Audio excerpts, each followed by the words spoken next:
everybody. Well, and welcome back once again to the Retro Wrestling Review USWA podcast. I'm your host, Gene Jackson, and it's time to travel back to the USWA in 1993. And before we do that, it's my pleasure to welcome back my esteemed co-hosts, Josh Briley and Richard Mullican of P3 Radio. Guys, how are we doing this morning? Gonna go back in time. Awesome, man. How are you? Doing great, man.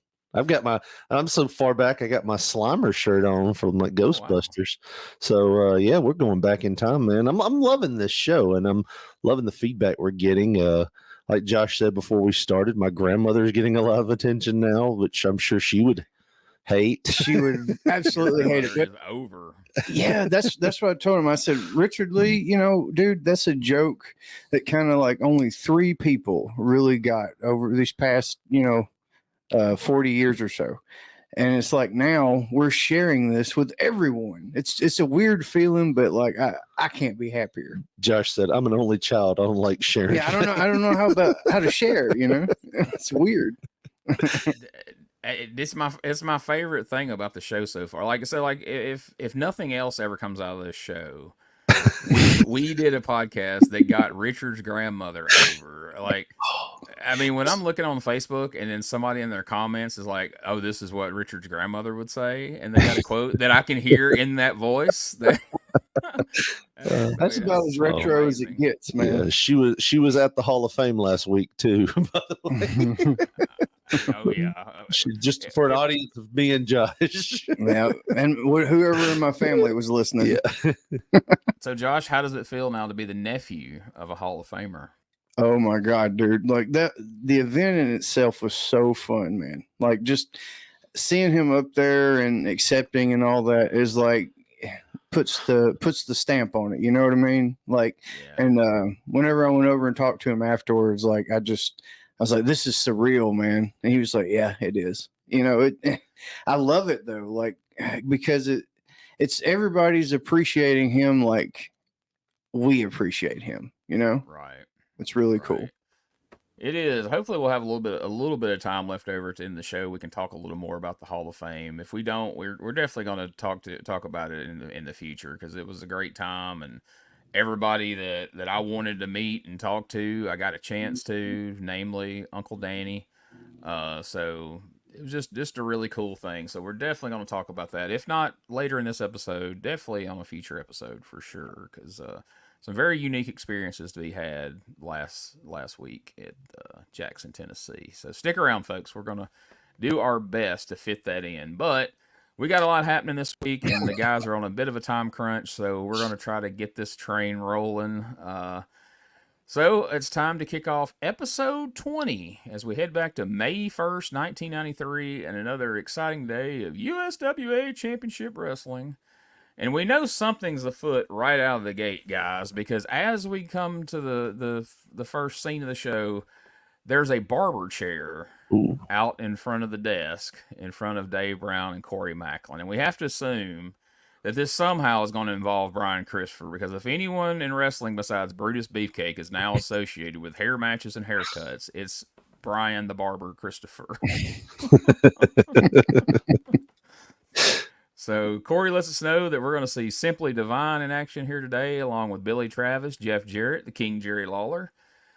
And he even breaks the news to us that, unfortunately, the Marinos are returning this week as well. So can't win them all, I guess, guys. Yeah.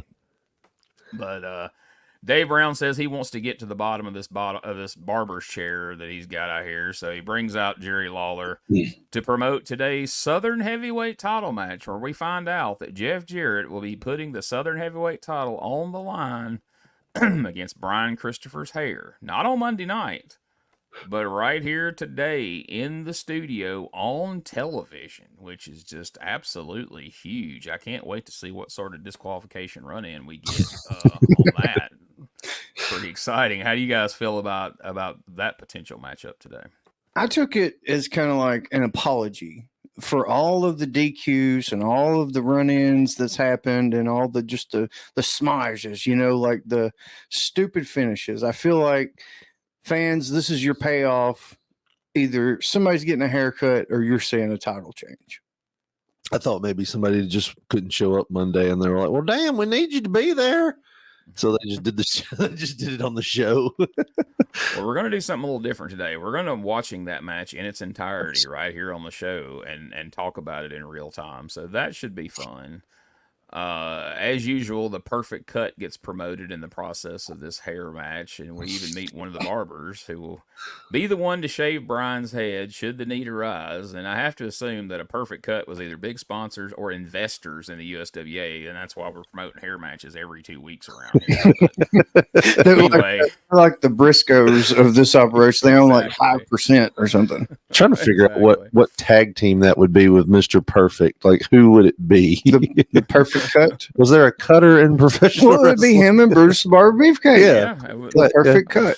Yeah. Would have been Kurt Hennig's nightmare, I'm sure. But anyway, Lawler asked this guy from the barbershop if they have those books in the barbershop where you can pick your hairstyle. And then he says that, yes, they do have those, but he's not going to need it because the King has drawn a picture of what Baldy Brian is going to look like once he gets his head shaved today, which is pretty fun. And the barber says, Lawler asks the barber if he can make Brian look like that. And the barber says that he can, and he will enjoy that real much. Well, I mean, you don't need a diploma. He's not a wordsmith. He cuts hair. I cut hair, and I cut hair good. I know the ABCs of these clippers, motherfucker. Yeah. When you showed that picture, the only thing I was thinking about when I saw this live was Napoleon Dynamite. I was like, it took me 2 hours to finish the shading on your upper lip. I know it's supposed to be a mustache, but it looked like shading. Yeah. So I was like, oh, it's great. Oh, very good call. So first up, we have Jeff Jarrett and Billy Travis come out for a promo, and Jarrett talks about today's match with Brian and gives us a rundown of past Southern heavyweight champions. We had a little history lesson here, and he says he can't wait to see Brian get his. Okay, then let me get this right. What he actually said. He says he can't wait to see Brian get every head on his head shaved. Yes, which I guess is similar to his future partner Owen Hart kicking Brett's leg out of his leg at Royal Rumble '94. At any rate, that's neither here nor there. Billy Travis says he's in the gutter and talks about how much lower he can go than Simply Divine when it comes to cheating. Yep. Look at that. Jeff Jarrett says Powell more than Vince McMahon in this promo. I mean, he's always prone to throw one or two out there, but man, he was just throwing the Powells in everywhere here. And Billy closes it out by telling PG-13 that Billy Travis, he's rated X. Yeah. My God. I expected him to whip his wiener out right there when he said it. So I was like, he's going to do it. I know he is. Oh, I just thought I was thinking anything rated X should not be associated with anything PG-13, whether it be the actors, whatever, you know. We're just mild violence and nudity. You got your wiener out. Oh. All right, and I'm going to just avoid every joke that pops in my head right now and move right on past that. Come to the dark side, Gene. I don't know why I went Hispanic there with that. Darth Vader was not Hispanic. Come over the border, Gene. Come to the dark side, Gene. Oh, we got the pinata of hate. Oh, we're off the rails early this week, guys. Sorry. No, it's all good. Match number 1 this week is Billy Joe Travis versus Wolfie D with JC Ice in his corner. And this was a match I was actually interested in watching. But just as we're getting started in this match, we completely cut away from the match to a promo with Simply Divine. And I don't just mean we cut over for a moment and we see them like bending over, you know, Dave's shoulder saying something like guys do during matches. I'm talking about Dave has come out from around the desk and we have a full-on interview segment in the middle of this Billy Travis Wolfie D match. It was kind of bizarre. Let's take a look at a quick clip of this match and what we're talking about as far as this impromptu promo from Simply Divine. PG-13 steps in with Billy Travis, another half of PG-13, JC Ice. Outside of the ring, and Wolfie reversal here, though. Billy whips him in. Wolfie D goes under, comes back. Good backdrop from Billy Joe. Oh, big uppercut. sends Wolfie down. JC jumps on the apron. Oh. Billy Travis. Another thing we'd like to say, Dave Brown, you know, Billy Joe Travis is sitting out here telling everybody that he's the lowest of the lowest and he can get down and dirty. Well, Billy Joe Travis, you remind me of my partner of a tennis racket. You see, you swing both ways. And the bottom line is this. You have not seen Simply Divine. When we get down and dirty, that's what we got. You're wrong. You're 100% wrong. You know, Jeff Jarrett, you talk a pretty good fight, and you got your buddy supposed to be right out of the gutter. We got a match going on, and all of a sudden, King and Dog out here challenging. And, hey, come on, Jeffrey! Jeff Jarrett, where are you at? They're beating up your friend, Jeff. Come on out here. Come on, Jeff. Here comes some help. Well, there's Jeff, too. Boy, I hate to see him coming out here. They succeeded in breaking his concentration about the championship match, which is coming up. So a couple of things there. We get the match started. We immediately cut away to the Simply Divine promo. And the moment that they choose to finally cut back to the ring just happens to be the moment that Wolfie D's falling off the second rope as he's trying to climb up. Yeah. Bless his heart. That was some bad timing on their part. But, no surprise here. A run in by Simply Divine on Billy Travis because we've already established they've got a tag match coming up this week. So why would they not run in? But the strange part, you couldn't tell it by the way that was clipped. But even though Jarrett was literally out here moments ago cutting a promo, it takes forever for him to come and save Billy. It's like he had to drive back down from Hendersonville to get out here to make this save. I guess it's, so the heels can get to heat, brother. But it's always weird to me when we've already established that these folks are here. They're in the studio. He was literally out here talking just a few moments ago. But yet his partner gets beat up for 5 minutes before they finally come out and make the save. What do you guys think about that being a frequent thing here? There was two things that stood out to me. It was like Jeff, did he go to the library next door? Like, I'm going to go focus on my match. I'm going to go over here to this library and just study a little bit. And then the only other thing that stood out to me during this was how heartless Dave Brown was. You got Billy Joe Travis getting the hell beat out of him down there, and Dave's like, Jeff's out here. I hate to see it. They've taken his concentration away. They've broken his concentration. Well, yeah, they're breaking Billy Joe Travis's coccyx right now. That's what's going on. And that's a big word. I think it means tailbone. I don't know. It's near the tailbone. I'm not a wordsmith or a barber. I gotta use what I use, but no, it was like, yeah, they're beating the crap out of Billy Joe Travis, and you're upset that they've broken Jeff's concentration.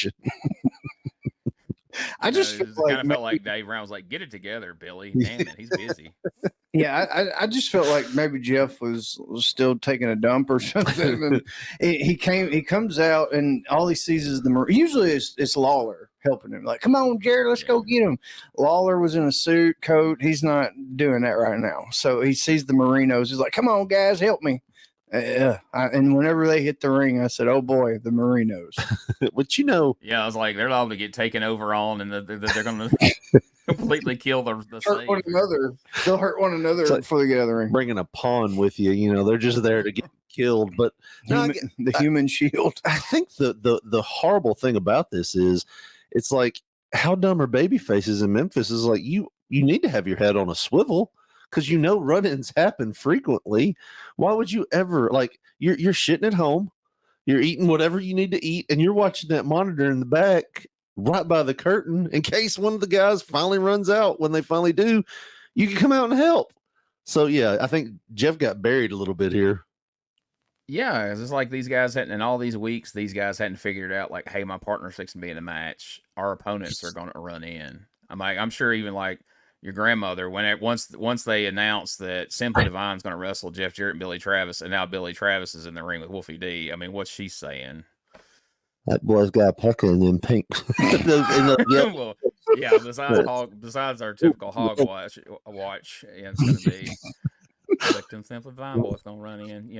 Even though it's a singles match, it's a handicap match with that thing in his trunks. Jesus Christ. 1.5 versus 1. She could have understood if he fell off the ropes trying to climb up there, but he could stall in 2.5 men by himself with that thing. Jesus. Get that thing up on the ropes. That's what knocked Wolfie off those ropes out there. Like a pool cue. Just knocking them off. Oh gosh.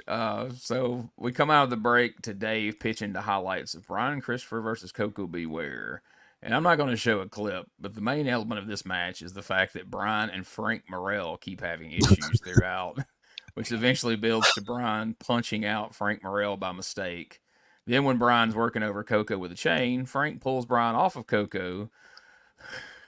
And then Coco wails on Brian with the chain. Brian tries to roll out and run away, but Frank grabs him, tosses him back into the ring to take more of a beating from Coco. So I suppose that means we haven't seen the last of Frank. You know, most recently, Frank Morrell was the second nightmare, tagging up with Uncle Danny. And it would now seem that he's going into an angle of some sort with Brian Christopher. Yay. Yeah. I mean, did they bury the chain here, by the way? Because, you know, if you get beat by a chain in Memphis after this, I mean, how big of a wuss are you? Because they took like 8, 9 chain shots apiece, I think. It was a lot, and then they just kept getting up. Yep. Yeah, you've completely killed. Because I know used to, the chain was like death in Memphis. You know, the roller chain hits you one time, and you're probably going to take a stretcher ride that night. And these guys are just coming back from it like nothing. So, you know, Brian comes out for a promo. He's not happy about the barber chair and the clippers, etc. He acts like he doesn't know why they're there. So Dave quickly shoots that down and says, "You know why they're here, Brian." So I'm sure Brian just loved, like, "Oh, thanks, Dave. I was trying to do something here." But and then Brian makes sure that Frank Morrell isn't going to be the referee for this title match because Frank's, quote, a bald-headed idiot. So Brian then addresses the fact that he's pissed because people don't cheer for him like they did guys like Jackie Fargo and Jeff Jarrett. He then refers to the studio audience as morons and lets us know that he's the greatest wrestler that has ever drawn a breath, which brings out Coco Beware. And he says the crowd boos Brian because he's a punk, nothing but a punk. And Coco ends up shoving Brian and threatens to kick his booty all over the studio. And then, in a bit of perhaps the most bizarre bit of dialogue I've ever heard on Memphis Wrestling, which covers a lot of ground, Coco then says that Brian makes him so mad that he could just throw up right in his mouth. Not Coco's mouth. Brian said, Coco says, I could throw up in your mouth, which clearly disgusted Dave Brown, as it did myself. What a weird-ass thing to say. He is the Birdman, Gene. How else is he supposed to feed Brian? I was watching that last night, and I'm watching it in the living room. My wife's there, and Coco said that, and I rewound it. My wife said, "What did he say?" I said, "Let's see again." Yep, he said what he said. The wind didn't stand a chance that day with Coco, did it? That windbreaker suit he's wearing. Oh no, he is ready for the wind for sure. But yeah, I guess no one in my lifetime has ever made me so mad that I was like, man, I could just throw up in their mouth right now. Like, God, what an odd thing to say. But it definitely seems like something you'd pay extra for in Vegas, doesn't it? Yeah, something he probably has paid extra for in Vegas. But Coco ends up chasing Brian around the studio, and they turn the desk over in the process. But luckily, we managed for Coco not to throw up in anyone's mouth. So segment saved. I was like you, Josh. I was like, wait a minute, what did he say? I rewound that back, and I just looked at the second time. I was looking at Dave's face, and Dave's like, "The fuck!" Like if an expression could cuss. I know Dave's pretty adamant about not saying anything. He don't like when they say hell on WMC, but his face is like, "What the fuck are you talking about?" Could you imagine if Dave squirreled like we do? And he's like, "Oh, I got to stop you right there, Coco. I think you got that expression wrong." Yeah, that's not how that goes. If there's ever a time that Corey should chime in, "That's ridiculous," that would have been it right there. Everybody like, "You're right, Corey. That is ridiculous." So we take a break, and then we return to a promo from the King. Of course, Lawler cracks some more dad jokes about Sherri Martel, and then pitches to a clip from last week's match against Scotty and Sherri. And we haven't had a lot of clips. We're not going to have a lot of clips today, but I did feel like we did need to see a little sample of what happened last week and what Jerry Lawler did to poor Sherri. Jump on a King and Miss Texas. Flamingo went after Lawler. Martel was trying to ball drive Miss Texas. The King's got Jerry Martel. Oh, boy. Oh, he ball drives Jerry Martel. There goes Martel. And there goes the King and Miss Texas. Wait a minute. Jerry Lawler, look what you've done to me. What is it? How does it feel to pile drive a woman? You okay, baby? You okay? Jerry Lawler, I know people all over the wrestling world. No matter what it takes, no matter who I have to call, somebody's gonna make you pay. Somebody's gonna come here and they're gonna break your stinking neck, and they're gonna do to you what you did to me tonight. Get out of here, man. Wow. Now that's how you sell a pile driver right there, guys. I mean, Sherri takes a pile driver, and then clearly she cuts a promo as if she is on her deathbed, rocking that classic Memphis neck brace, aka a towel from the Holiday Inn. I said she's doing the Bill Dundee nursing technique. Exactly. We ain't got $10 to go to CVS and get an actual neck brace. Let's just wrap a towel around her neck. It'll be fine. But she vows she is going to bring somebody to Memphis to get revenge on her and break his neck just like he broke hers. Yeah, kind of heelish from Lawler, power driving a woman here, right? Oh yeah, but I mean, he's went to that well several times over the years. There's been quite a few women who, at different times, have been pile driven by the King to the delight of fans everywhere. So, but you know what's funny is he quoted my grandmother immediately, like in Lawler's interview. Mm-hmm. So right afterwards, Lawler does an interview, and my grandmother used to tell me, she's like, "Literally, there ain't nothing worse in this world than a sorry man that put his hands on a woman. But when a woman hits you, she has put herself in the place of a man and should be treated as such." I'm like, well, did my grandmother just tell me to beat up on women? As long as, like, if I can bait a woman into hitting me, I can beat the crap out of her. See, have her blessing. I'm glad your grandmother subscribed to that theory, because me and my little brother one time was telling our parents that one time. It's like, oh, because my dad's like, you never ever hit a woman. I'm like, unless she hits you, and then it's game on. My brother's like, yeah, and he's like, no, never, no matter what. And my little brother's like, hey, because at the time he was like 14, he's like, oh, bitch hits me, she's getting it. And he's like, oh no. They were so mad. You're trying to come up with scenarios. What if she's got a knife on me? Exactly. Like, we're justified in some kind of way. But yeah, there's the King out there, and he, like you said, he cuts a promo. We find out that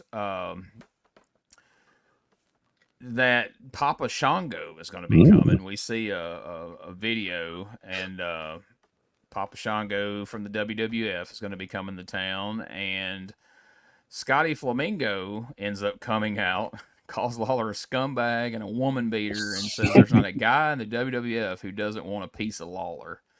And then Lawler then says that he's not scared of Papa Shango, and then tells us, of course, he knows a little about fire, and he promises to throw fire at Papa Shango on Monday night because, that's what we do.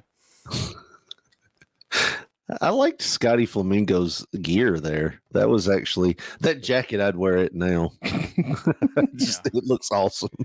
I thought whenever you said Lawler comes out and you were going to say, and you say, we find out, and I was going to say, I thought you were fixing to lean into softball got rained out last week. Right.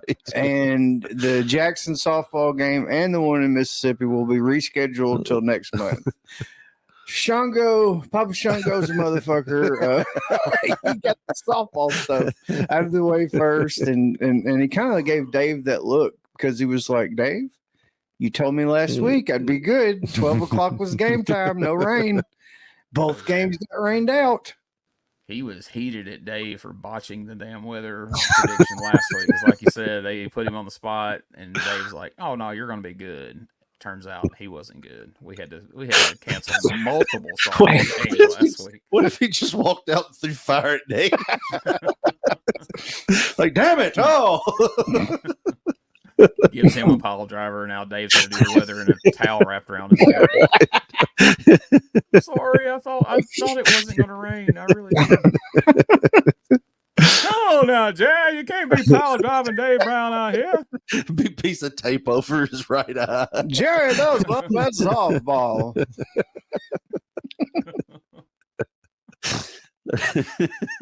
I just thought that was hilarious. He mentioned the softball shit first, then fuck you, Papa Shango. Right. I'm really disappointed about the weather. We'll get to this voodoo man later. Well, you know that we've already established that's where things rank. Like, first and foremost, let's talk about softball. And then after we get through the softball, we'll talk about this wrestling shit. I think I got a match Monday night against some voodoo guy. Wasn't he the Soul Taker when he was here before? I don't know. I don't remember him having makeup on. But anyway, Dave, you son of a bitch. I had 2 softball games. They got rained out. You said we were good. What happened? Oh, sorry, Jerry. I didn't know. El Nino was a thing, right? Exactly. All right, so we're getting ready to head to a commercial break, and when we return from the commercial break, we are going to check out the Southern Heavyweight Title versus Hair match as Jeff Jarrett defends against Brian Christopher. Stick around. We'll be right back. USWA.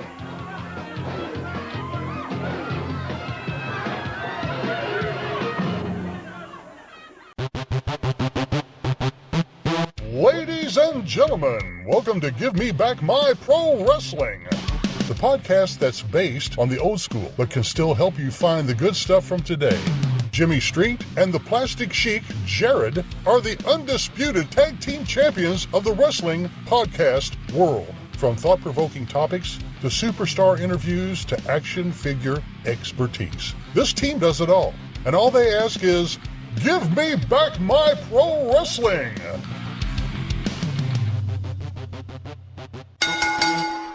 Every other Thursday, wherever you listen to podcasts.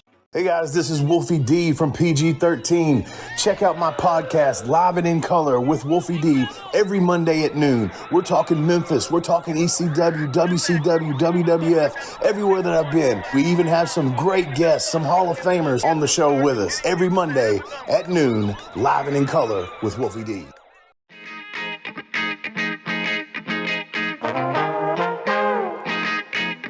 Hey, it's Bob Smith, and guess what? The Outdated Wrestling Hour is now part of the WrestleCopia Podcast Network. But hey, no fear, you're still going to hear the unique guests, comedy, music, authors, journalists, funny people. Who knows who's going to end up on the Outdated Wrestling Hour? Remember, it's all new and all old. So check it out in the WrestleCopia Podcast Network and wherever you get your podcasts. Listen, if you know what's good for you.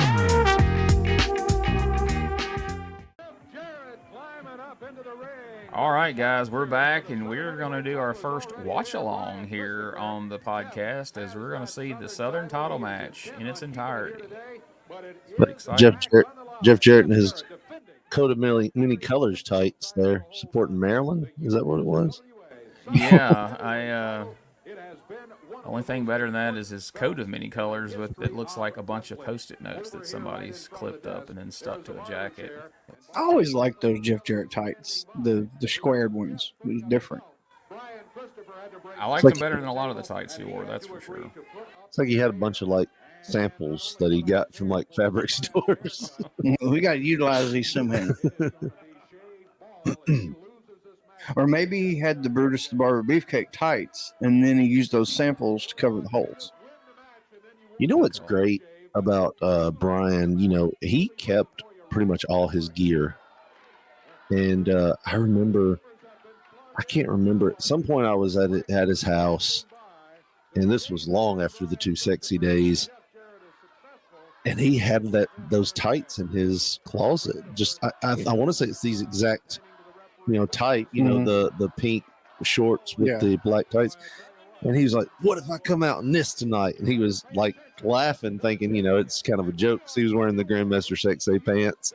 Yeah. I was like, "Hell yeah, do it!" I want to see that. And I tried to talk him in, and he's like, "Oh, no." But yeah, I mean, he kept that. I always liked his gear; it always looked good. Oh yeah, and he It was had a simple ton but of good. it. Yeah, this is my favorite. Well, the mid '90s Brian Christopher. That's my favorite version of Brian. I mean, I like Grandmaster Sexay stuff, but it just to me this is pinnacle Brian right here. Do you guys remember that purple sequin jacket he would wear? I've seen him wear it on here a bunch of times this year. Mm-hmm. Matches we've got.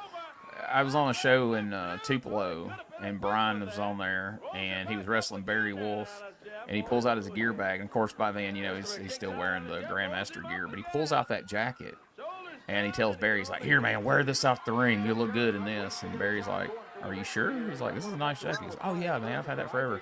So for one night, suddenly Barry's styling in this fancy purple sequin jacket, the one and only time he ever wore it.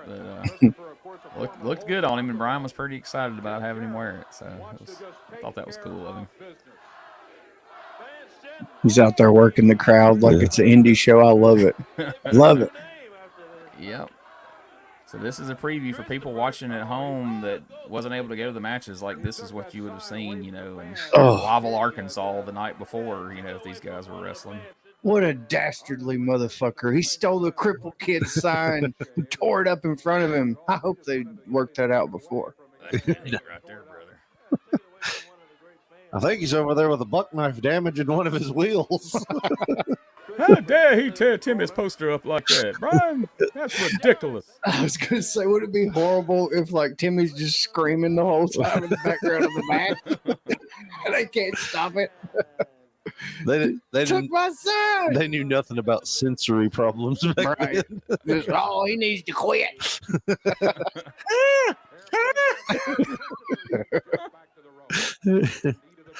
Oh, gotta love this podcast where we attack mentally challenged people. That looked great. That was a great crossbody. That was great. Oh, arm drag. I just keep thinking he's supporting the Maryland Terrapins, I think is what they're called. That's their same color scheme. What? Yeah, the Maryland Terrapins. What the hell is that? I think it's like a turtle. Okay. But they're a football team, University of Maryland. I was like, what the hell? The normal people don't know that shit. We're football fans. And Brian's supporting Halloween with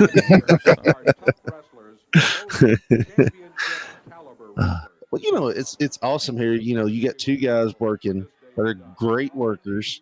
But the things that get lost here is this is also the promoters' kids. Right. But it's so overlooked in these situations because they're so good. Right. Usually it's not that way. I mean, like George Goulas and a host of others. Oh, Greg Gagne he looked like Luthez compared to George Goulas. Oh, yeah. But, these guys are so good, it doesn't matter. You got referee Kevin Christian in there, who's figures into that equation as well. But I mean, they could have done this match if everybody quit with just the Suns. They would have still been able to have this match on television. So that's cool. Yeah, and half a PG-13. That's true. I mean, Christopher. What a maneuver! Oh my God! Oh, look at that! Dastardly heel. Oh, that didn't quite pan out. Brian's like, that hurt for real. He got me right in the spleen. He got me right in the spleen. That shoulder tender anyway, and Jeff drove in there and didn't do it any good. Dave just made him like Jeff was kind of an asshole there. He already knew he had a hurt shoulder. Naturally, the way you would normally in a match. Yeah. Put these balls on the shoulder here.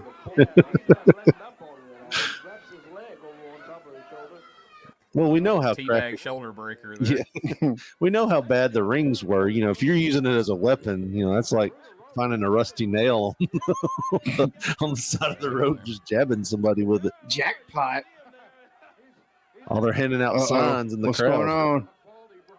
Look at Oh that. my Shades of gosh. the Macho Man. Uh-huh. Yeah. I saw your kid stealing my moves, Jerry. I don't like that. No. I was coming to Oxford again. Not gonna happen. I thought I was a badass once when I was like in my 20s, early 20s, and I did a second rope double axe handle to the floor. And when I landed, for whatever reason, I got this weird pain in my balls. Oh yeah, yeah. Like, I was like, ah!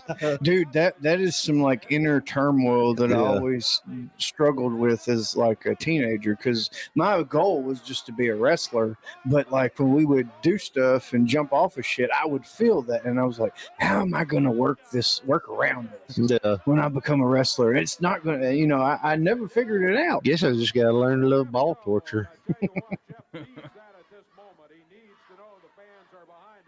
But yeah, I mean, I've never gotten how somebody can dive off the top. It just, maybe I was alone in that. I wish there's not really a support group for that. You can't really talk to people about it. You could have went to Brian, like, as soon as you're first riding the car, like, how do you protect your balls from hurting? When you jump off of something, or is that just me? Should I see a doctor? Should I see a doctor? This is just wrestling 101. Find a body part, attack it, and stay on it. Yeah. This is Brian Christopher as Ole Anderson here. Scotty Flamingo has now come to ringside. Of course, Lawler's been out there handing out Baldy Brian pictures. Oh, look at that. Now Will Dog's coming out there. Speaking of tights, my God. I got a little yeast infection with that thing, Here's my question. Did Lawler draw all of those signs?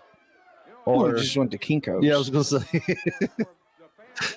Drew them all by hand. He spent the entire week in his basement just drawing Baldy Brian signs because he didn't want to spend money at Kinko's. The quality of the sign gets worse as the production drove on. It's like, I'm tired of doing this. Just a stick figure ride. Oh, those stinky Merinos. Oh, man. They fit right in the smell. That one Marino, the way they shot him there, he looked like Steve Blackman's not so with it brother. He got in a car wreck. He never was the same again. Slow little brother. Hit that tree going 400 miles per hour. Now he's just happy a little cold. Old Nanner Ham. You mentioned Flamingo's jacket earlier. He said in an interview one time that he hand did all those jackets himself, like all his ring jackets and all his gear that he made all those. So. That's awesome. I did like the tights that look like jeans too. Yeah. Like denim jeans. I like it. What about that Tennessee Jam there? That was so inverted. It was crazy. He still hit it. Made it happen. Oh, look at this. Ooh, up and over. 1, 2. Oh. I always hated that pin. Yeah. The Buck, as Two Live Crew referred to it, but they were. I like this though. Usually, whenever you get a bunch of wrestlers like this, where it's like a lumberjack type situation, it's corny as hell, but like they're into it, the crowd's into it. This energy's like super up. Yeah, that feigned enthusiasm that they're giving is what's doing it. Because usually when it's a bunch of lumberjacks standing around with a thumb up their ass, looking like, oh, yeah, will they finish this? But I mean, these guys actually seem to be somewhat invested in the ending here. I feel like Lawler's going to call Sherri Martel a lumberjack. With all the insults that he's been throwing on. He was like, she's a lumberjack. She's held so much wood. And let me tell you this, Dave, she's got somebody's longer. And let me tell you this, Dave, she's got a lot of splinters, if you know what I mean. We'll be in Lexington, Tennessee next week at the softball field. Speaking of wood, our softball bats are made out of wood. We're going to be in Lexington this evening. And if Brian's Bombers loses, they're going to shave his head immediately following the game on the pitcher's mound. Thanks to perfect. That went to hell. Good yeah. Lord. But you know what? The crowd's still with it. Oh, yeah. I mean, when do you remember a studio crowd being this lively for anything? Well, I think it's the type of match they're having. This feels like we've talked about. This would have happened the night before, The stakes are raised. Their stakes, they're working the crowd. They're having an actual match, not just, an exhibition of their best moves. And I guess they're hoping and praying we're actually going to see a finish. And I think it helps that you got, all the wrestlers out there and they're invested in this too. You know what I mean? So the wrestlers are pulling for people. And I think it's just, spurring the crowd on. It really feels like, though, if one of them's going to try to do a run in, then you got the other side already there that's going to discourage it. So there has to be a decision. Anytime you can get a crowd this enthused when the Marinos are in the shot, you're doing something. They get to the back, they're like, they were cheering us. Well, y'all, I don't think it started until we got out there. That's the best yet. Oh, that one Marino just looks like a fan that got too into it and took his shirt off. I'm going to get in there. You dare me to get in there? I'm going to get in there. Don't whoop your ass. You better not get in there. It's all right. They're going to think I'm one of them Marinos. They don't know what they look like. Ain't no boy in terrapin tights going to whoop my ass. I don't even know what a terrapin is, but Richard Lee said that's what they were. I think it's like a turtle. This obscure college. Like the University of Maryland is not an obscure college. I mean, I understand Josh ain't much on learning, but the University of Maryland's pretty big. Man, that looks like the Jackson State Bulldog fucking logo.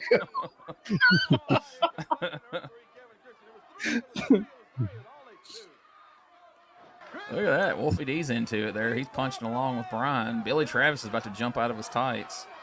Oh, well, part of him is. Oh, yeah. I hope so. How X-way are you, Billy Joe? He ain't just swinging a guitar, if you know what I mean.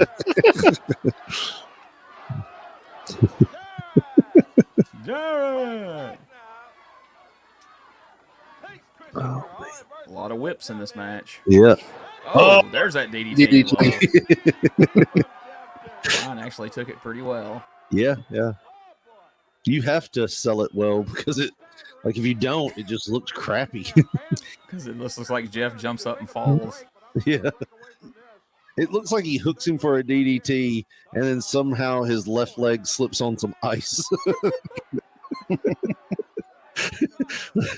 It's like every time Jeff does that move, he should get up and be like, "Who put ice on this damn mat?" Did Doink put oil down again? What are we doing? Right.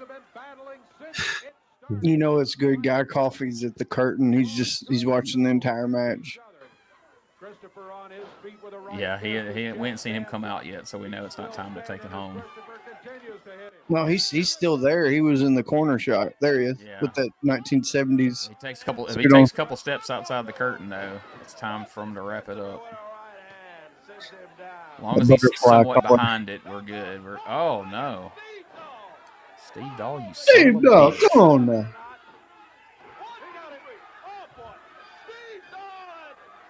That trip was a hell of a trip. We got chains couldn't stop him and Coco, but a trip was too much for Jeff Jarrett to bear. He fell and hit the hard ass spot of that ring and knocked himself goofy. Right out of the turpentine. That's where they had to reinforce it when the Knights were there. Just to steal. Yeah. Freaking Nelson. It's like, I hit my head on that steel plate in the ring. He's got a diamond print on his forehead. We ain't got a carpenter. We got a steel mill worker here. We'll just fix it that way.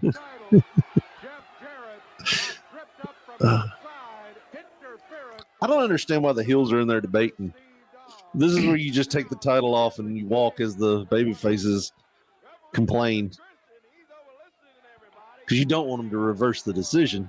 Right, and if you're already gone with the belt, there's nothing you can do, right? I mean, that's statute of limitations would be up by the time you got through the curtain. Lawler is so Oh, no. that's fun. You know, the great part of, there's always these things that happen in life, like the people that have some kind of legal trouble. Like, Nickelodeon was so happy that P. Diddy happened, right? Like, because in every, like, how many crappy things, like, people were like getting close to being indicted for like murder charges, and then 9/11 happened. I can't remember the exact person, but I remember that was a news story that it got put on hold for so long. But I said all that to say this. I know it's a tragedy that Jeff lost the belt, but Coco Beware is going to be like, yes, yes, the guy that I'm feuding with's got the title now. Maybe I can get that title. Yep. Good Lord, those Billy Joe Travis tights are distracting, aren't they? Hey.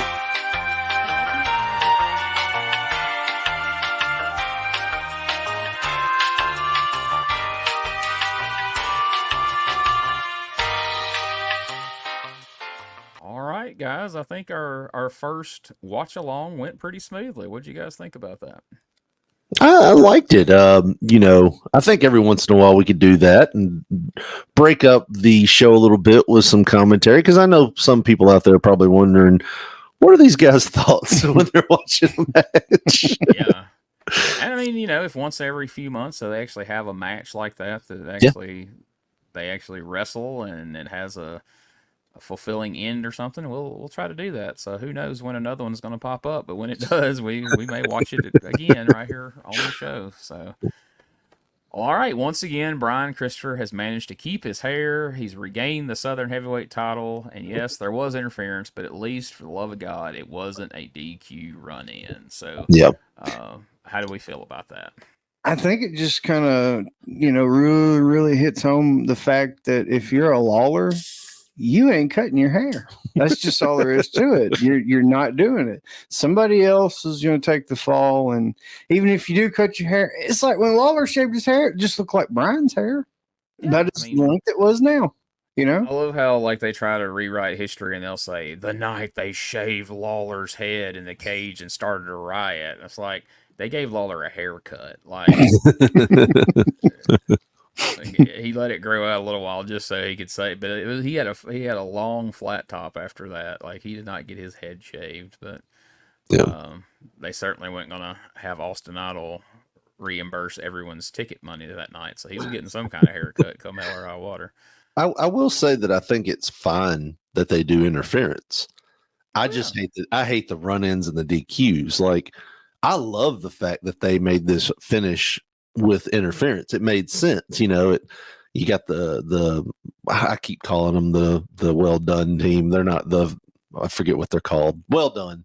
They've already got something going on with Jeff, so them tripping him makes sense. And like we said before, I just don't know what that trip did.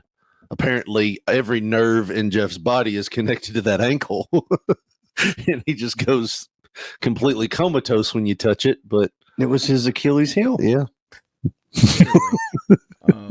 Yeah, it's I don't know. It's funny the varying degrees of effectiveness different things have on Memphis wrestling. There's times where a pile driver is the most lethal thing in the world, and other times somebody jumps right back up from it. And there's times that a chain is death, and there's other times where guys hit each other back and forth with a chain 19 times. And in this instance, out of everything we've seen done to Jeff in the past few months, a trip from Steve Dahl just did him in. But like you said, we actually had a 3 count and a finish, and you couldn't have got the studio crowd up for that any more than what they were. So I think they did well. So Lawler comes out and says that he's partially to blame for what just happened because he was the one that came out to ringside first, and that led to everyone else coming out there, which led to Steve Dahl being there to make the trip.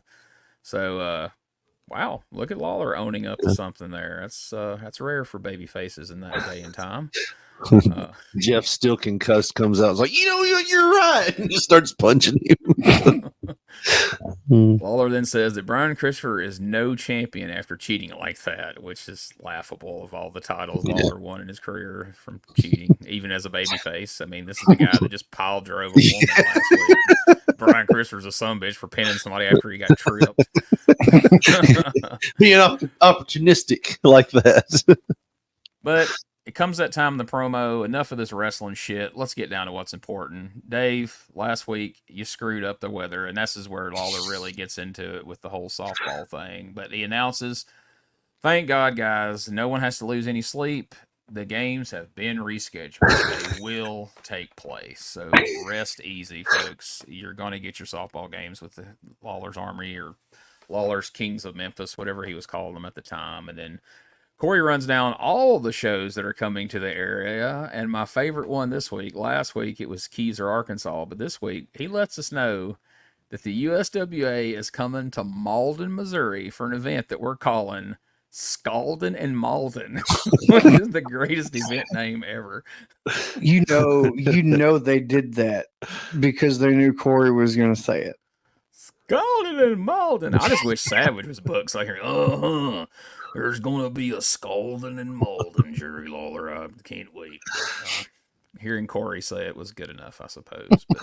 But, so, how do you follow a big USWA Southern title versus hair match that could have been a main event in any arena in the country? Literally, not like how Dave Brown says that Jeff Gaylord versus the Rock and Roll Phantom could have been a main event. This literally could have been a main event. Well, of course, you follow it up with Simply Divine, Rex King, and Steve Dahl taking on the Lone Rangers. I mean, the Stallions. I mean, the Young Stallions, a.k.a. the Marino brothers, in a tag team match that could be a main event in any National Guard Armory or middle school gym in Montgomery County. How young are those Stallions? They look to be 45. Middle-aged Stallions at best. How old do Stallions live? Stallions get up to 452 years old, so they're pretty young. So keep in mind, we're just up to match number 3 here. As Simply Divine takes on the Young Stallions. And we have some semblance of a tag team match. And if you're listening to this or watching it, I don't know if you've watched this USWA episode yet, but if you don't already know, or you can't guess, this match ended in a run-in disqualification, because we got to get back on track, guys. We can't be having these finishes out here where somebody actually pins somebody. We got to get back to what we do here on USWA Championship Wrestling, and that's a good old run-in disqualification like every other episode we've done for the past 20 episodes. PG-13 hits the ring, which brings in Jarrett and Travis, and so on and so forth, as has become the predictable pattern. I mean, I know, we've talked about it a lot, but, I mean, I don't know how you guys feel, but I'm starting to lose my sense of humor about this shit being so prevalent of like every freaking match. It's just,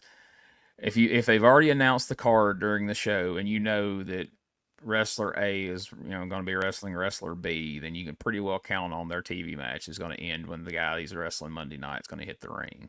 It's just, and I know these shows only exist to promote the Monday night card, but my God, find more creative ways to do it, or am I just being a complete bitch about it?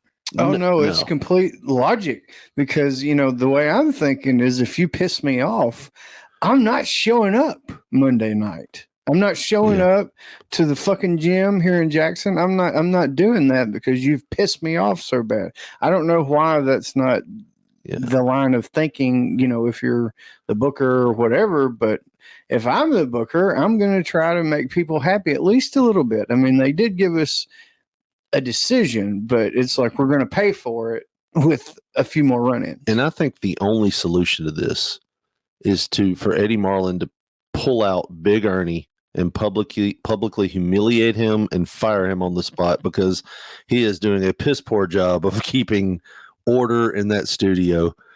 He's got a gun, use it. Use it, Big Ernie. and they put it on display last week when Savage and Sherri come out and attack Lawler and them. The security staff come off completely inept in that. They couldn't do, 2 people, and they couldn't do anything to stop it. One of the guys got punched in the process. I was like, man, you're exposing that you have no security here. Like, these fans could plot a revolt and know that y'all could not do jack shit about it if that's what they decided to take over. So wouldn't that be hilarious though? If you're watching Channel 5 and you got to run in and you just hear Corey go, "Oh no, Big Ernie just shot one of the Marinos." Big Ernie, we told you that gun's a prop. Yeah, he's just like looking at it and smoking. He's like, I don't know what happened. I just pulled the trigger and it went off. But you know, we'll be right back. It almost feels like that's what it's going to take to get a decision: is to shoot somebody, kill them, so they can be pinned. You have to shoot every other heel that's there that day to make sure they don't run in. Otherwise, they're coming in. It's Memphis though, so I don't know why Lawler didn't like hire a 6'6" guy and put him in a ninja costume and give him a samurai sword. This is Samurai Jack, and he's gonna be watching the back for us here. And anytime somebody comes out, Samurai Jack's gonna just stab him right in the gut with this samurai sword. I feel like it'll make everybody schedule oriented though, because you're not gonna run out. It's just not your interview time. Fucking the ninja there, at the very least, Frankenstein or something. Yeah, the ninja's got a run sheet. If you're gonna run in, you're gonna have to deal with. Oh, sorry, we squirreled again.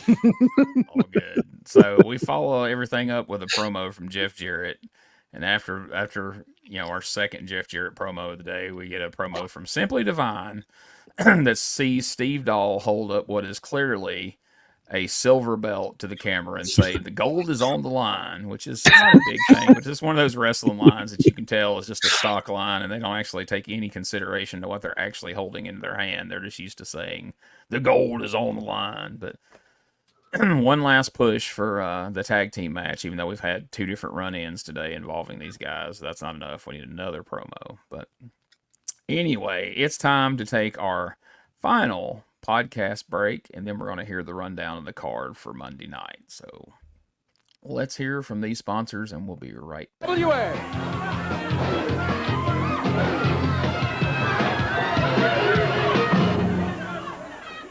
Hey guys, Ray Russell here, curator of the WrestleCopia Podcast Network, inviting you guys to listen to many of the programs here as part of the WrestleCopia brand, including, but not limited to, the Wrestling Memory Grenade, currently covering the 1988 and the WWF project. You can also listen to the Regional Wrestling Podcast, where we talk the territories, whether it's Jamie Ward with Georgia 81, Roman Gomez with the UWF in 1986, or Gene Jackson covering Memphis in 85.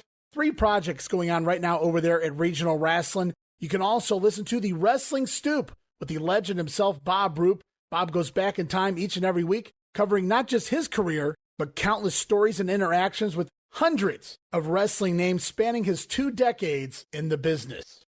But that's not all. You can also check out the Puro Wrestling Academy with the professor of Puro Resu, Mr. Dan Ginnity. Dan and I go back in time and cover the history of Japanese professional wrestling in the English language.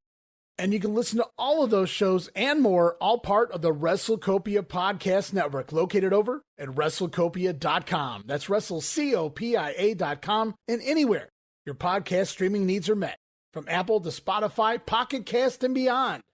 And while you're at it, why not subscribe to our social media guys for all the latest goings on here at the WrestleCopia Podcast Network. Plus, I'm constantly adding old school video clips and pictures from throughout wrestling history. You can follow us over on X, formerly Twitter, at Wrestling Grenade. That's at RASSLIN Grenade. Also, follow and like me, Facebook.com/Wrestling Grenade. And why not subscribe to YouTube.com/Wrestling Grenade.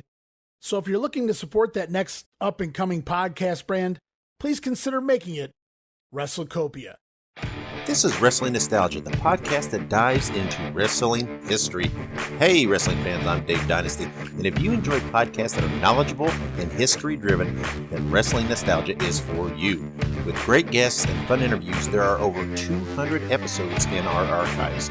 We chat with several first-time guests and often cover topics not discussed on other podcasts. Look up Wrestling Nostalgia on your favorite podcast platform and visit all of our links at linktree/WrestlePod. That is linktr.ee/RASSLEPOD. And remember, wherever you go, whatever you do, be good, be safe, and keep on growing.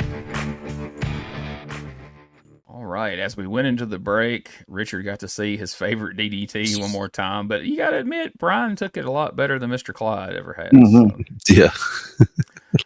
No offense to Mr. Clyde, of course. He's one of our favorite enhancement talents of the day.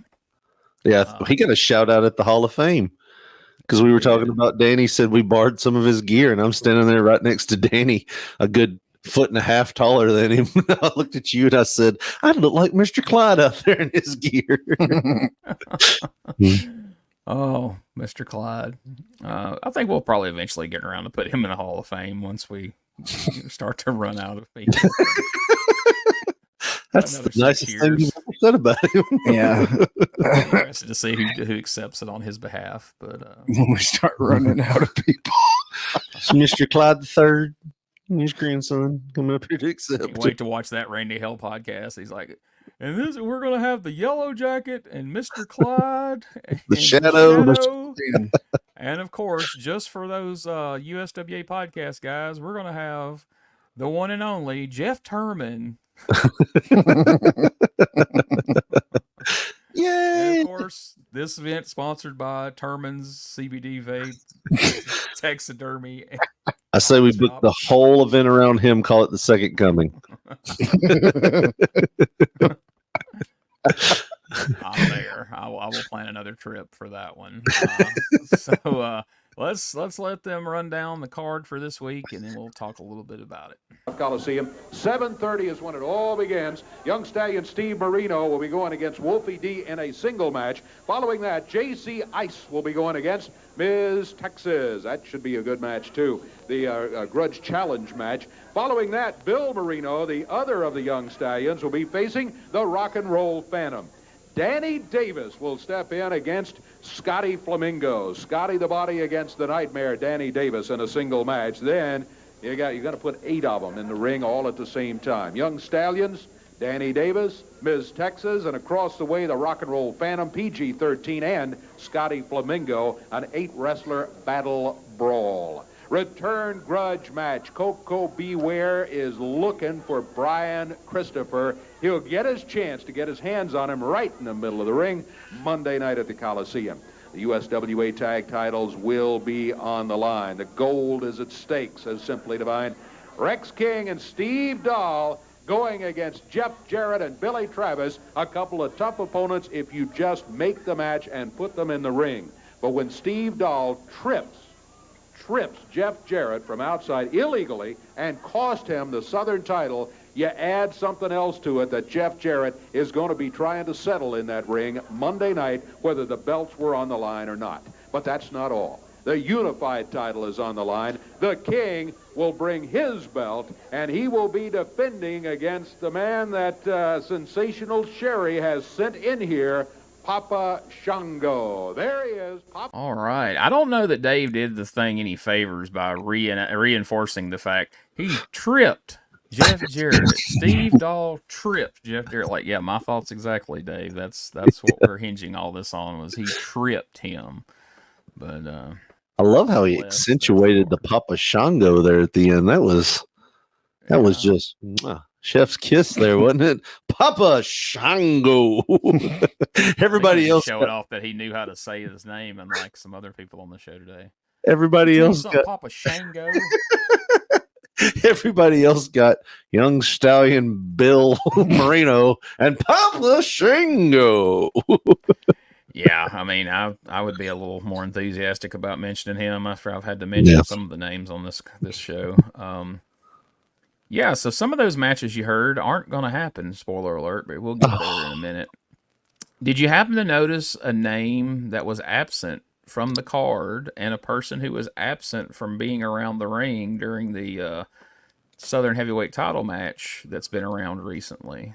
Danny Davis and who was King of Rock and Roll? Yeah. There you go. He's already quit the promotion. Again! He just had new tights made. Yep, that was probably the one and only time he wore those tights, honestly. I don't know. He may turn back up again as King of Rock and Roll. I'm not sure. He doesn't remember either at this point. But, apparently after that whole Mr. Fantasy debacle last week, Doug just decided that, yeah, we'll go somewhere else for a while. This Memphis thing ain't it right now. So, I saw that in the Observer that this week, Mr. Fantasy and Doug Gilbert both left the promotion, and Yeah, I think it was more or less Doug quit and they quit Mr. Fantasy. Jerry's just yelling at him. You made one of our guys quit working with your sorry ass. Well, he was my ride. Doug's like, yeah, and you can give me some extra money for getting that dude to quit because, oh my God, that was terrible. I mean, yeah. Yeah, I was going to ask him about this run, and it's already over, so I don't know that I'm going to bother to ask him about it. I'm sure he don't remember or care to talk about it. I don't even think that'd be considered a run. Be like a brisk walk, wouldn't it? 3 weeks. He'd tell you about the pharmacy that he stopped in and seen him running the register. He was like, hey, man, I need an opponent. Remember when I kept standing by the ring dancing and you wouldn't kick me in the back for like 5 whole minutes because you couldn't get the shadow down long enough to do it? Good times. All right, we'll see you, man. Even though you I'll sign that for you. You know, you tried with that crappy suplex that almost killed him. God. Could you make it out to Mr. Fantasy? All right, guys, it's that time once again. Let's ask you those questions that we ask every week and see how you feel about today's episode. Number 1, what was your least favorite part of today's episode? The Marinos. Just all. I mean, the only thing I really hated about the Marinos match was that it was after the Brian and Jeff match. I thought Brian and Jeff should have ended that show, go off the air arguing about who's champion. You know what I mean? Give us something to come back to next week. I know, there's all kinds of stuff we want to see Monday night and everything. I get that. But why not go off the air and have me as a kid going, well, you did cheat. Maybe they're going to reverse it, and we'll find out next week. But I think that's one of the things that get me about Memphis is they're episodic, but they're not episodic. Like, you could fall right into it and not have a brief, rundown of what happened last week. It could be completely different wrestlers. But at the same time, sometimes give me something that makes me want to go, I got to come back next week and see if they're going to take this title off of Brian. So, yeah, I think that was my biggest thing, was the frustration that they could have made Brian and Jeff the main event there. And basically that's my answer in a nutshell as well, as the way they sandwiched the satisfying finish in between the run-in bullshit finishes. It's like, structurally, no, that doesn't work. Like, you do the 2 bullshit ones and then you lead to the climax. You know what I mean? Once you pop, that's it. So that needs to be it. It needs to be the last thing, like Richard said. And, but I can't say that like I dislike the total show, but it was just the 2 run-ins and their placement that was really aggravating. Yeah, I'm definitely not a fan of anything involving these Marino guys thus far. And I'm not going to defend their stance on this, but from best I can tell, watching this over the years, the logic you guys imply is dead on. If you're looking at this logically as episodic TV, or even as, hey, what's the best TV show that we can put out there to make people watch again next week? From what I can figure out, though, they take for granted you're going to watch this TV show every week. So all this is based towards not, hey, let's leave them with a cliffhanger for next week's TV. They want to make sure that you're going to come buy a ticket Monday night. And for some reason, they clearly think that if you see 2 guys, or 4 guys in this case, fighting at the end of the show and talking shit about their match Monday night, that's going to make you come see it, because Jeff and Brian's not the match Monday night. Simply Divine against Jeff Jarrett Billy Travis is. So, like, all right, we got to move past that singles match. Then we got to have Simply Divine in a match to where we can have Jeff and Billy run in and they can have a quick fight. Then they can cut yet another promo, because that's going to make people want to buy a ticket Monday night to see that tag team match. And it's going to be Brian versus Coco, so that doesn't really fit into the narrative of having Jeff and Brian. What you guys saying makes complete sense, and it would have been a lot better way to book it, and I think things would have went better. But clearly, some of their intentions were misplaced here in how they arranged this TV as a big commercial for Monday night, and everything was geared towards, how can we try to get people to come in? But what I understand is, like, and we'll see here in a minute, like, the crowds for the Coliseum are terrible right now, and at the house shows they're terrible. So it's like, why would you not take a step back and go, what are we doing different? What are we doing that's clearly not working? Well, maybe the way we're booking the TV is not effective. We've been doing this every week now for the entirety of 1993, and the crowds continue to go down and continue to go down, and we're even having diminishing returns on bringing in guys like Macho Man Randy Savage. So clearly this formula is not working. Let's try something different. But for right now, it seems we are locked in to keep going in the path we're going. And I'll even say this, we enjoyed having a title match on TV with a good finish, but as a paying customer that's paying to see this, you just gave away on free TV what I have been paying to go see, a clean, we won't say clean, but a finish in the middle of the ring involving a title and a big feud. It's like, I know what the intentions were, but it's also a slap in the face to the paying customers. Like, well, why am I going to pay when I could sit at home on my couch and watch what they're not giving me what I'm paying for? Yeah. There's definitely that element of it as well. So we'll see how things progress from here. I'm interested to see if, having that match on TV as far as the TV audience is concerned is a step in the right direction. We'll see if they continue that or if we're just right back to our meaningless squash matches with run-ins every week, match in, match out. So number 2, and I'm pretty sure I know the answer to this, but we got to ask it, right? What's your most favorite part of today's episode? That's got to be the title match. I even liked having all the guys out there around the ring, Lawler handing out, posters of Brian with his shaved head and getting the crowd even more involved. I just loved it. It was what, in my head, that is what I remember Memphis wrestling as a kid, what it was. As we're watching this show back, I'm realizing it was more run-ins and smudge finishes, but in my head, when I think back to Memphis wrestling, that was it. It was competitive matches. It was, big babyface versus big heel, and you couldn't get any better than Jeff and Brian at this time. Yeah, that absolutely is my favorite part of the show too, the title match. And like we commented while we were watching it back, it had a different feel. It was structured differently than normal matches for TV were. It felt like it was, in the Louisville Garden somewhere. You know what I mean? Just something that they would do for, it was a long TV match, 17 minutes. But I loved every second of it. The energy was so high.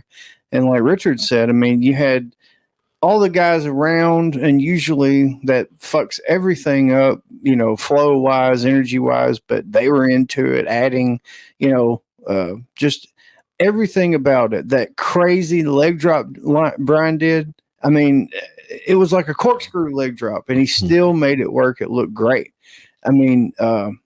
This is one of the best matches that we've reviewed so far.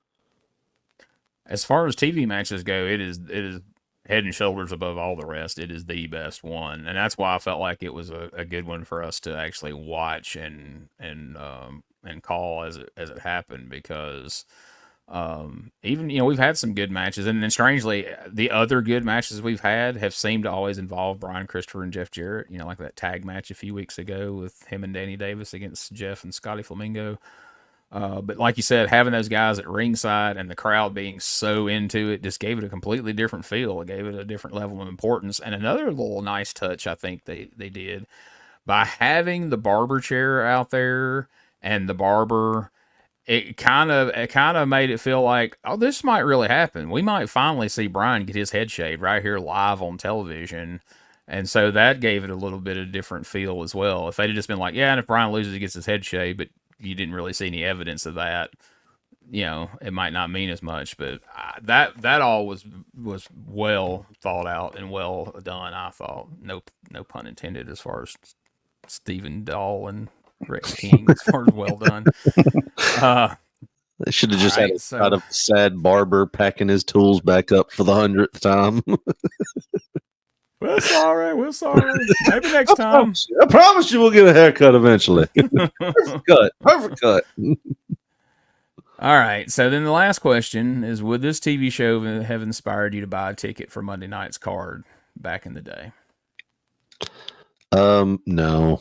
I mean, and they obviously did the thing that I hate, where they put everybody in singles matches and then team them up to put them in another match together to save money, I guess, on talent. Yeah. The only thing that would make me go to this show would be Papa Shango, and my grandmother would be like, "We don't believe in that kind of voodoo stuff. You ain't going in there.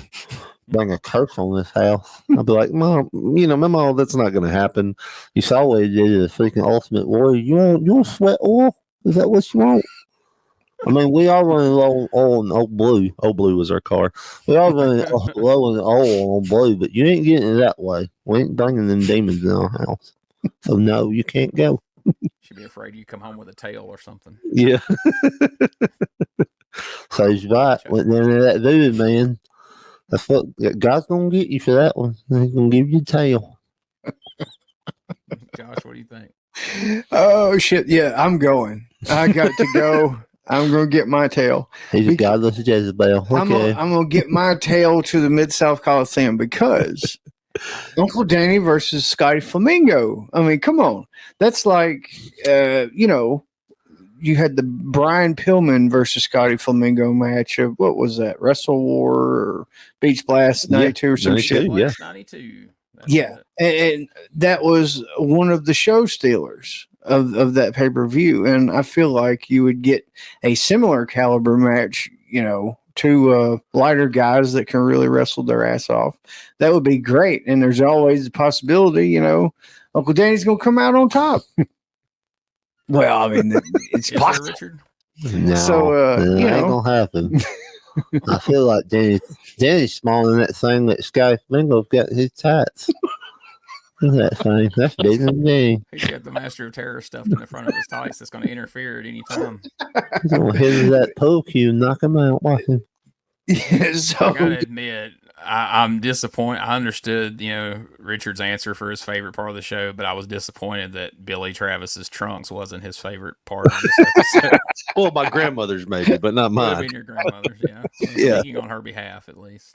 She would have spit a half a can of snuff out looking at that thing. Oh, that's made me choke a bit.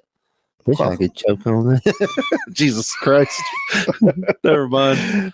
Yeah, so I'm going to go to see Uncle Danny versus Scotty Flamingo, and then to see the guy that almost killed one of my favorite wrestlers, the Ultimate Warrior, less than a year ago at this point. So, I don't think that I would have got to go to any kind of WWF stuff because they weren't coming to anywhere but Nashville and Memphis at this time.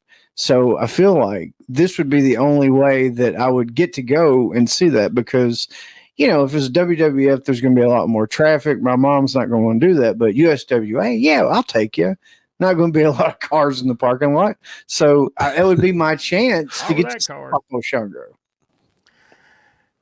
Good call. So now, I got some messages recently that a couple people were upset, said that we were a little harsh on USWA and that we laid into them pretty hard about the DQs and that we should have more fun with it, is what I was told, quote verbatim. So I decided that I'm going to take that advice. We're going to have some more fun with it. So today we're going to introduce a brand new game show right here on the Retro Wrestling. Welcome to How Many Disqualifications Are They Going to Book This Week? Where before it starts, we're going to have both Richard and Josh take a guess as to how many disqualifications are going to be booked on today's card. So this week, we're going to start with Josh. How many disqualifications do you think will be booked on this week's card? I have to start this question with the question. How many matches are on the card? Do you know? There are 8 matches on today's card. So I think I would be a fool to say anything other than at least 6. Oh, man. Okay. Going with now, 6. This is the old, is it price close, yeah, without going over. Without going over. So is my answer locked in? Is this like Regis is my final answer? Can I change it right now? Well, you are allowed to change it once. That's going to be the rule. We're making these up as we go, but yes, we will allow one change. But it has to be before I started telling the matches. You can't change halfway through the card. Honestly, man, I got to stay with 6. I think I'm safe. Solid. I am gonna go 6, 5.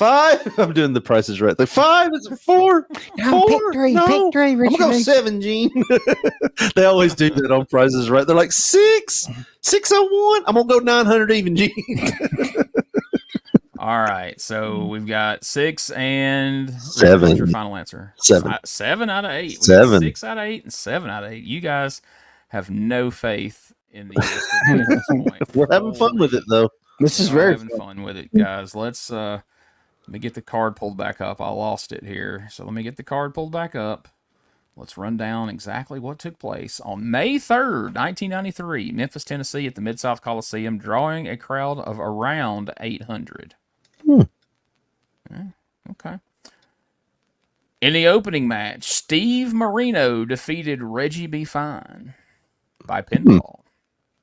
In the second match, which was scheduled to be Miss Texas versus JC Ice Jamie Dundee, but apparently there's no JC Ice Jamie Dundee or Wolfie D on this card. No PG-13. Interesting.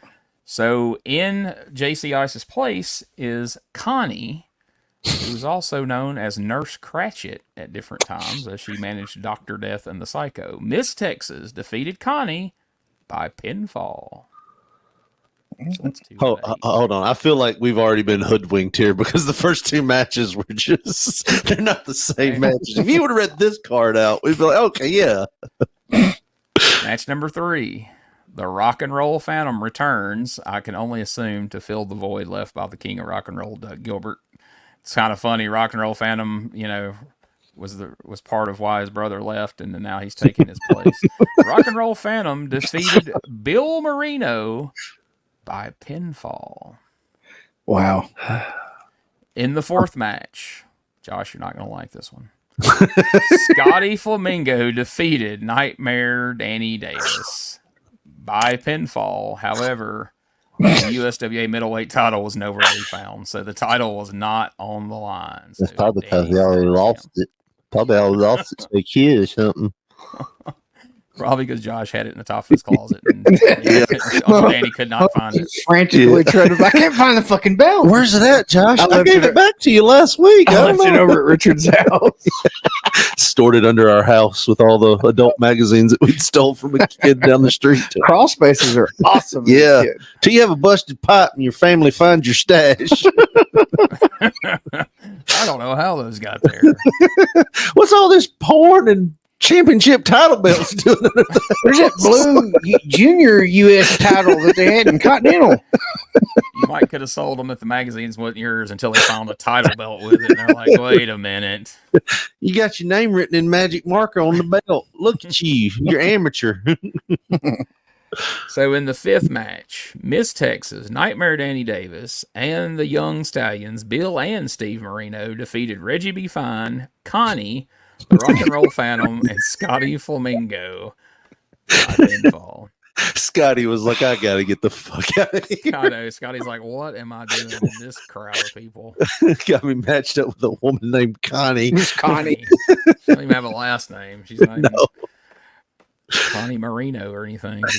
Or Connie B. Fine or something. Be Reggie's alleged other half. Match number 6. Now we're getting down to some business.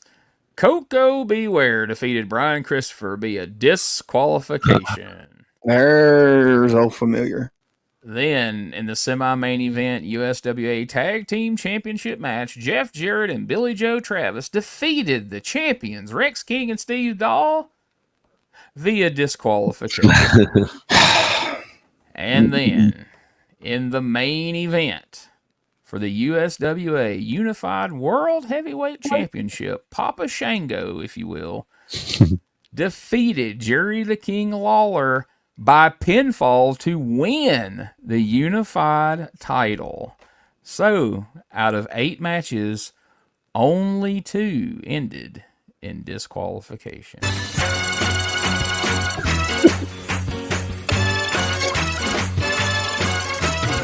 Sorry, guys. We have no winner this week.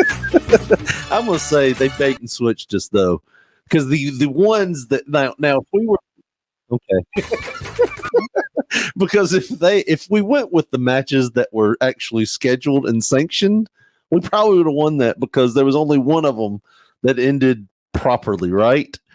Right. Because it was the last 3, and the last one was the surprise, the main event. Everything else that was scheduled ended in DQ. Now, for some reason, I remembered that from back in '93 that Papa Shango won the title, but any other time, I would have bet my house, my car, my entire life on the fact that Lawler versus Papa Shango would have ended in DQ. But I had remembered a couple weeks ahead of time, Ray Russell had said something to me recently about, well, y'all are fixing to have Shango winning the belt here in the next couple of weeks. And I was like, oh yeah, that is coming up pretty soon, ain't it? But I still didn't realize it was that soon until they showed the video of Papa Shango. I was like, oh, that's this week. Holy crap. But yeah, so 2 out of 8. So, is it a matter of we're moving in the right direction, or is it a matter of we had all these card changes? And typically, the rule of thumb is, when you have a card change, you have to have a clean finish. So apparently we need card changes every week in every match. And you got to put over the guy that's on TV. Apparently, you can't. Wouldn't it be funny if Connie won that match? Connie defeated Miss Texas last week. It was ridiculous. And then won the mixed 8-man tag match. Connie pins Uncle Danny. Yeah. Connie pinned Uncle Danny and said, next week, bring that middleweight title because I'm taking it back with me. I ain't surprised. I ain't surprised at all. It should be. So we do have a couple of minutes here. We can talk about the Hall of Fame thing real quick. Like I say, we're not going to go into a whole big thing, but besides Uncle Danny going into the Hall of Fame, because clearly that was the highlight for us. Because for me, I drove 4.5, 5 hours to Jackson, and this was the payoff right here. Like getting a picture with Uncle Danny. Now, the one that I really like is the one that we all took. I haven't seen that one as of yet, but yeah, my aunt. I've got to get my aunt to send me that. She's got them on her phone. She was the one taking all of those. I'll text her and get her. You literally just reminded me that she had them on her phone. Usually they see shit like that, but yeah, she's been a hermit since the Hall of Fame. But I mean, if I hadn't seen anybody else got another picture taken, that would have made the whole trip worthwhile to me right there. That was pretty cool, and that happened like 10 minutes after I walked in the building there. I saw him over there. I'm like, all right, we're getting this handled right now. And so I went over there and got a chance to talk with him for a minute. But, I got, so the main people that I was wanting, I met a ton of people and talked to a ton of people and took some pictures with a lot of people, but I wanted to get a picture with Uncle Danny. I got a picture with the great Dave Brown, got to talk to him for a little bit. That was super Lance cool. Russell. And Lance Russell. And the Dirty White Boy, who, again, is just the nicest guy in the world. We had a great time interviewing him on Doug's podcast recently, and just super nice. Picture with the Spellbinder. Look at that. Oh, that's up awesome. And everything. Yeah, that one looked like, and I think I commented on Facebook, the blurred background looks like y'all did that at like Sears or something. That's awesome. Once you said that, I almost went and like removed the background and put like one of those backdrops, like dude. Olin Mills house or something, like an Olin Mills shop. The lasers that everybody had in the 90s. You got to do that. I think you should have do it. to do that. And then have like a second shot to the side of just Spell's face, looking off into the distance. Yeah. I did that with one of my dog's pictures. It's my screensaver at work. It's an 80s picture of my dog, and it's like him looking at a bone, and then he's looking back at a moon or something. Oh, that's perfect. And then, of course, probably my favorite shot of the weekend. This bunch of thugs are right here. My head's so fat after the show. That's awesome. Me and Richard coordinated shirts a few days ahead of time. We planned that out. It's almost like we texted each other, hey, wear black. Why Okay, why is my gotcha. fist blurred like I was like doing the jerk off? It was in action. Take the picture. Come on. What'd you think of the first half, Richard? And you're like, ah, and then the picture got snapped. Yeah, my fist like this. The only thing I'm fighting is diabetes at this point. My fat ass. My head didn't even fit in the frame. That's what's funny is there were like 2 or 3 different pictures, and your head was cut out of all of them. You're too much man, Richard Lee. There's too much of you. Yes, I was hunched over too. You can tell, but that's just my. You're laying down. Me and Josh are almost the same height there, and Richard's like trying to lean in. They still couldn't get him in the picture. Like, I was waiting for somebody to be like, "That's pretty cool. You and Josh met the big show at fucking." I was at the Memphis Hall of Fame. He was just there to do this the whole time. Apparently, he wasn't impressed. It's like I don't know if he was being an asshole. If he got early onset Parkinson's. He was shaking like a mother. That just that right fist. So taking Uncle Danny's induction off the table. We'll talk about that in a minute. But obviously, that's going to be our favorite. What would we'll do it podcast style here, like when we talk about the card each week. What was each of yours favorite part of the show or aspect of the show? I had 2. I'm pretty sure Josh is going to use one of these, so I don't want to take too much time on it. But hearing Meemaw Briley get shouted out by Doug was really cool. Yeah. But the people that stole the show for me were PG-13.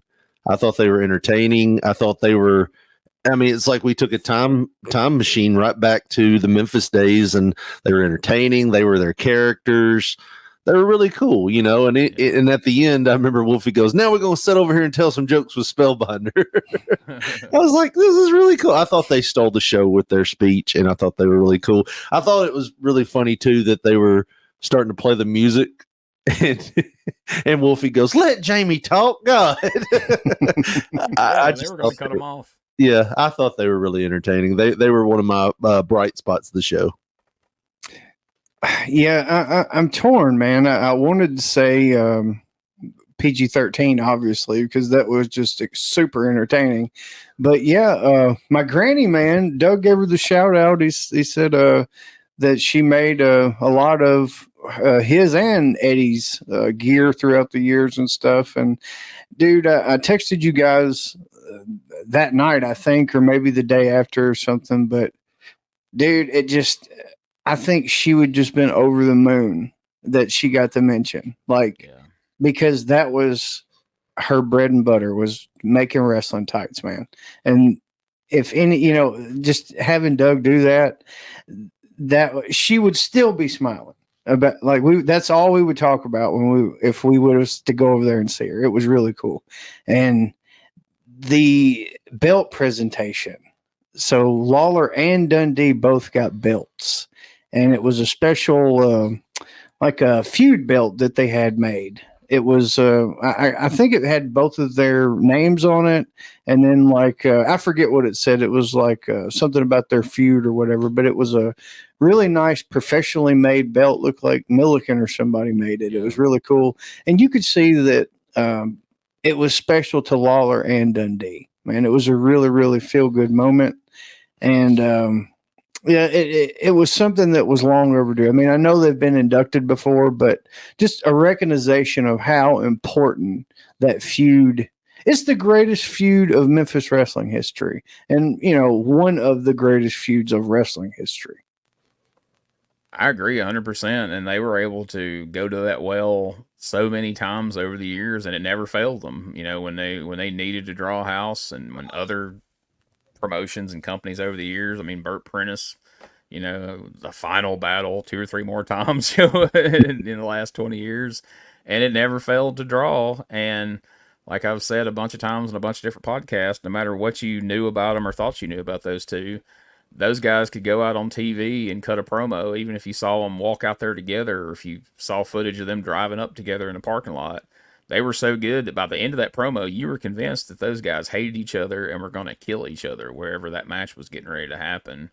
Because just 2 of the best to ever do it. And, Jamie said, I've heard him say it on podcasts, and he said it a couple different times at the event, that even knowing them and knowing that wrestling was a work, to this day, he still don't know if they were working in those matches because, some of it looked pretty intense. So, yeah, I was glad those guys got that recognition and got it together.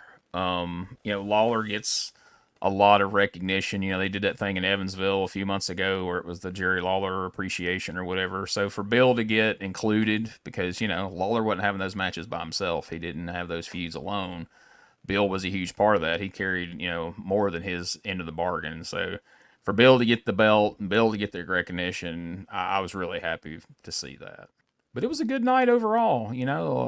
Like I say, people were, both fans and wrestlers alike were all super excited to see your uncle there because he doesn't do these things. He hasn't been out doing every podcast in the world and every convention in the world, and people just genuinely love the guy, man. He's a good guy and he's a talented guy, and man, his fingerprints are going to be all over wrestling from OVW for the next forever, basically, because there's going to be people who are going to go on and they're going to train people and they're going to have their hand in things, and it's all going to be able to be traced back to Danny Davis, which is really cool. Yeah, I mean, and I had a great time. I was worried though during the process of that show that Josh and I were going to be looked at as a-holes because there was somebody behind us having like a cold and flu fit. and I can't go through a moment, a serious moment ever. It's just part of my life that, it's my curse, And I looked at Josh at one point because there's this guy behind us going, ha, ha, ha, every once in a while. It was not every once in a while. It was a cadence. And it was steady. It was almost like a drill sergeant. And I looked at, and I think I sent you a message, Gene, that said, I feel like James Hetfield is behind us, warming up his voice. Yeah. And I looked at Josh at one point and I go, I think this motherfucker behind us is doing karate. And we got the giggles. It's like the church giggles where you're not supposed to laugh. So every once in a while you just hear, all right, right now we're going to bring out Coco Beware. Ha! I was like, oh God. And we're sitting there laughing. And then at some point, some pole or something fell in the background. So it was like, cling, cling, cling, cling. And I looked at Josh. I was like, the motherfucker finally broke it. He'd been trying this whole night. He finally broke it. Yeah. So I've mentioned on here before a few times that we have our group text chain that we text each other throughout the week, be it about stuff about the show or just stuff in general. But yeah, we kind of had a running commentary on that, texting back and forth. I was on the other side of the room from where you guys were, and kind of commenting about things back and forth. And it was fun to be able to get you guys' response in real time. I think it was more me and Richard. I think Josh was laying out of that one because he was sitting there amongst his family. He didn't want to look dick, but I was trying to soak it all in, man, be in the moment and stuff. Yeah, and get me doing that, and then Handsome Jimmy gets up there and goes, "Good Lord, he don't look the same." I lost my shit when Richard did that. Grandma was there all night, and Kevin Smith was too. It was a great night. It was just a fun night. It was. Handsome Jimmy, my favorite line of his is when he said he raised 12 kids and 12 old ladies, baby. Well, he was getting a rise out of my grandmother, so I guess that was one of the old ladies. And then as soon as the show was over, he Congo lined out the door. He was done, brother. He's like dancing around. All right, let's go. I got an Uber waiting. The amazing thing to me is the first time I ever met Jimmy Valiant was in like 1996 or 7. And he was wearing that same leather jacket that he was wearing at the Hall of Fame. And every time I ever met Handsome Jimmy over the next 20-something years, whether it was in the middle of December or the middle of June, Handsome Jimmy is wearing that black leather jacket. Like it's a part of him. It's just who he is. I've got a couple of different pictures with him, and he's always wearing that black leather jacket. Needs to sell some Handsome Jimmy leather conditioner, apparently, because he knows how to take care of leather if it's lasted that long. I can't keep a leather couch that long before it starts flaking. Like, but I mean, look at the man. He hadn't aged in like 30 years, so it's like he's been 80 years old. I don't know if that's a testament to how good he looks or how old he's looked that entire time. But yeah, that's what I was telling Rosie. I was like, he looks exactly the same today as he did when I first met him like 25 years ago. I said, but maybe that's just more of a testament to the fact that he looked 80 when he was 60 than the fact that he's 83 now. But all right, folks. So next week, I am going to be out of town on a vacation, and the guys have, they've been working hard. They've been here every week. So we are going to divert from our usual review. I actually did an interview the other night with Downtown Bruno, USWA manager extraordinaire, and we will be running that next week as episode 21, my interview with Downtown Bruno. So watch out for that, and then after that, we'll be back, returning to May of 1993, and see what the television show looks like when we have a new unified champion named Papa Shango. Ain't gonna be much softball talk, huh? It's gonna be a voodoo-themed show. That's right. I like it. All right, folks, make sure you go and check out P3 Radio. If you enjoy that last 10, 12 minutes of the show, you're going to love P3 Radio. Make sure you go and give those guys a listen, because there's been quite a few of our USWA podcast listeners who have checked out P3 Radio, and they're digging it. So we hope you check out P3 Radio. We hope you check out Dangerous Conversations with Doug Gilbert, and of course, all the wonderful podcasts at WrestleCopia.com. So for Richard Mullican and Josh Briley. And yes, I understand that the names on the screen is misleading because it says Richard and Josh, yet they are sitting Josh and Richard. I assure you that Josh is the man in the hat and Richard is the man sans hair.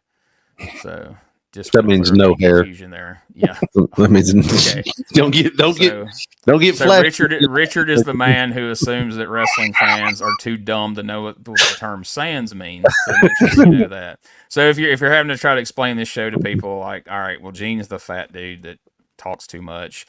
Richard is the bald-headed guy who thinks all wrestling fans are dumb and they wouldn't know a term like sans. And Josh is the guy who gets livid if you do not put your shopping cart back. It is going to be the downfall of our society. And a little turned on. Listen, there's people just like me everywhere, so put that fucking cart back. And a little turned on, apparently, because he's not going to be able to control what they do to him. That's right. And if you're one of the many fans that are popping up of Richard's grandma, just know there may be some more of Richard Grandma here in the future. We may have merch or something. It's wild. She's blowing up. Will turn out to be the star of the show. We're going to try to get that release sign. We're going to get that Ouija board out and try to let's figure out if she's okay with this. Dig her up, just move her hand on the pen. It just becomes like a weird. I'm putting like wrestling gear on her. I just know that eventually I want a design where this caricature that you've got of your grandma, I want her standing next to a hog pen looking over and just a hog in the pen, and it's a hog watching at the bottom or something. Oh, God. Maybe Scotty Flamingo standing next to her or something. Maybe we can not get sued for that. Scott's pig pen. Hog farm. There you go. On that note, we will see you next time for another episode of this nonsense known as the Retro Wrestling Review USWA podcast. Hey, folks, before we get out of here, I'd just like to take a moment to tell you we appreciate you checking out the podcast. And if you would, do us a favor, subscribe, rate, and review the podcast wherever you're listening to this right now, wherever you're watching it. If you'll just take a moment to either subscribe, to rate and review. Let us know what you think. We hope you're liking it. But even if you're not, let us know what you would like to see changed, and we will take that in consideration as we move forward. So we really appreciate any feedback we can get. Also, we just want to say how proud we are to be a part of the WrestleCopia brand of wrestling podcast. Ray Russell brings you something for everyone over at WrestleCopia.com. Check out all the great wrestling podcasts available over there. right now. And for all things related to the Retro Wrestling Review Podcast, you can go to uswapodcast.com and you can find links to everything we have there, our Facebook, our Twitter /X, our TikTok, our Instagram, our merch store. That's right. We've got shirts, we've got hats, we've got phone cases, we've got all kinds of great stuff. And it's all right there at our store. And you can find a link to it at uswapodcast.com. There's a link to the YouTube channel we're associated with, the Retro Wrestling Archive. You can find all that there. And if you have questions for us, if you saw something on the show that you have a question about or a comment about, if you've got some info to answer a question we have, or you had a question you want us to read on the air, if you want to work out an ad swap, if you want to have any kind of communication with us, you can go and send an email to uswapodcast@outlook.com, and I will get back to you just as quickly as humanly possible. And if you're a fan of Dangerous Conversations with Doug Gilbert, and if you've heard it, I know you are, check out DougGilbertPodcast.com for all things related to Doug's podcast. You can find links to our Facebook page for the show, our Twitter. You can find links to Doug's social media, his Twitter, his Facebook. All that's available there, plus a link to the YouTube channel. And if you have a question for Doug you would like for me to ask him on the air, you can send that question to DougGilbertPodcast@outlook.com, and we will get it added, and it will get answered in a future episode just as quickly as we can work it in. So we appreciate you listening. Thank you so much. And we'll catch you here next week for more